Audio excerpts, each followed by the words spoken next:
देश पर और बिहार मध्य प्रदेश पर आप राज नहीं कर सकते। देश की जनता समझ गई है कि आप एक लुटेरों के गैंग चला रहे हैं दिल्ली में बैठ करके, आम जनता का खून चूस रहे हैं, यह बात सबके दिमाग में है। इसीलिए जनता उठ खड़ी हुई है।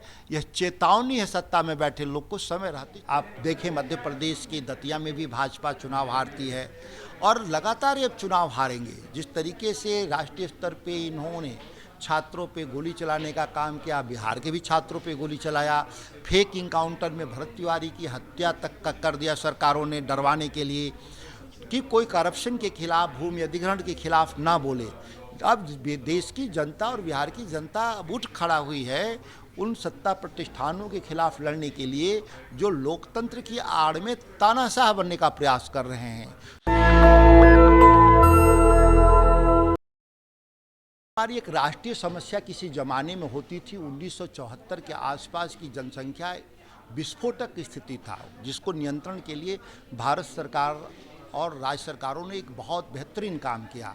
लेकिन उसका निगेटिव और दुष्परिणाम हुआ कि आज के दिन में 2019 के में यह राष्ट्रीय और अंतर्राष्ट्रीय रिप्लेसमेंट 2.1 से घटकर 1.8 आ जाना, जैसे अमेरिका और जापान, जर्मनी में हुआ है, जहां युवा वर्ग की कमी के चलते वहां पे कामकाज के लिए मशीनों का इस्तेमाल करना पड़ा, रोबोट्स और एआई का। भारत जैसे देश में यह संभव इसलिए नहीं मैं मानता कि एक बड़ी आबादी एज के बूढ़े हो रही होगी और यहाँ पे उनकी सेवा करने वाले नौजवान लोग नहीं के बराबर रह जाएंगे। समय रहते अब हमको हस्तक्षेप करना होगा और जनसंख्या नियंत्रण की जगह जनसंख्या प्रबंधन की नीति लानी होगी, राष्ट्रीय नीति लानी होगी, जहां जनसंख्या घट रही है उसको ठीक किया जाए और जहां थोड़ी बहुत बढ़ रही है उसको नियंत्रित किया जाए। अब रीथिंक करने की ज़रूरत है, इसीलिए विमर्श हम लोग शुरू कर रहे हैं राष्ट्रीय स्तर पर। बांकीपुर का उपचुनाव हार गई है भाजपा, जो कि उनके राष्ट्रीय अध्यक्ष का पारिवारिक सीट था, कैसे देखते हैं इस चीज़ को? केवल बांकीपुर क्यों, आप देखें मध्य प्रदेश की दतिया में भी भाजपा चुनाव हारती है और लगातार ये चुनाव हारेंगे। जिस तरीके से राष्ट्रीय स्तर पे इन्होंने छात्रों पे गोली चलाने का काम किया, बिहार के भी छात्रों पे गोली चलाया, फेक इनकाउंटर में भरत तिवारी की हत्या तक का कर दिया सरकारों ने डरवाने के लिए कि कोई करप्शन के खिलाफ, भूमि अधिग्रहण के खिलाफ ना बोले। अब देश की जनता और बिहार की जनता अब उठ खड़ा हुई है उन सत्ता प्रतिष्ठानों के खिलाफ लड़ने के लिए जो लोकतंत्र की आड़ में तानाशाह बनने का प्रयास कर रहे हैं। जो चुनावी मशीनरी के जरिए चुन कर आए हुए लोग तानाशाह बनना चाहते हैं।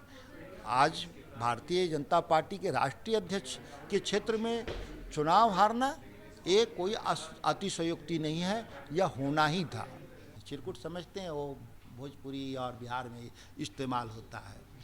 और उनको कौन चुना है? वो इलेक्टेड लोग हैं कि उनके बयान का कोई अर्थ है?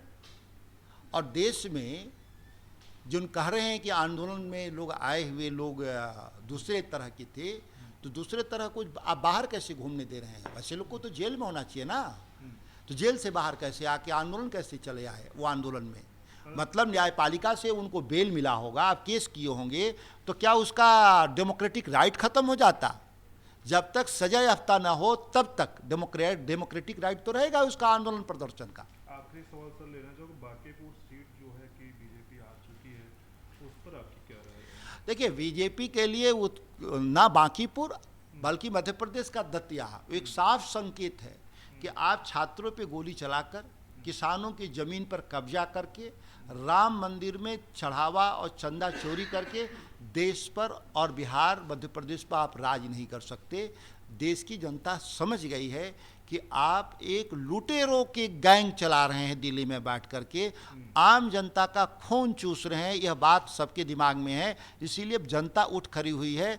यह चेतावनी है सत्ता में बैठे लोग को, समय रहते चेत लें। समृद्ध मातृत्व अभियान, ये ऐसा अभियान हमने कनेरी गांव कोल्हापुर से शुरुआत करते हुए आज दिल्ली तक पहुँचे हैं, ताकि मातृत्व का सुख हर उस महिला को, हर उस कपल को मिले जो बच्चा चाहता है, और मातृत्व के साथ उनको समृद्ध भी करना है, ये दोनों ही विषय हम यहाँ पे कल और परसों यानी 5 और 6 अगस्त को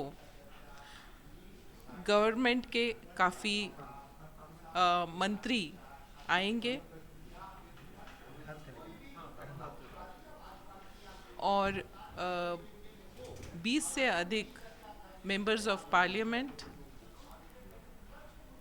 और सारे ही दलों के लोग, सारे ही क्षेत्रों के जो इस विषय को समझते हैं वो सारे ही लोग यहाँ पे आएंगे और अपने विचार साझा करेंगे। तो मैं आपके माध्यम से जनता को ये बोलना चाहूँगी कि जिस किसी को इस समस्या से जो परिचित है और मालूम है कि बांझपन और नपुंसकता का दर्द क्या होता है या इन शब्दों को कितनी ज़्यादा बुरी तरह से हम किसी को प्रताड़ित करने के लिए यूज़ करते आ रहे हैं, लेकिन उसका समाधान क्या हमने कभी ढूंढने की कोशिश करी है? तो मैं चाहती हूँ कि हम इसका समाधान ढूंढें और हमने जो कुछ भी समझा है और हमको जो पता है हम वहाँ पे बताएंगे। और मैं चाहती हूँ कि आप भी इस अभियान से जुड़े। नमस्कार, जय हिंद। नेशनल दस्तक की आपसे गुजारिश है कि अगर इसको बचाना चाहते हैं तो नेशनल दस्तक को सब्सक्राइब करने के लिए रेड कलर के सब्सक्राइब बटन को दबाएं, फिर बेल आइकन की घंटी दबाएं। नेशनल दस्तक को बचाने के लिए बहुत जरूरी है कि हर खबर को शेयर करें, लाइक करें, कमेंट जरूर करें।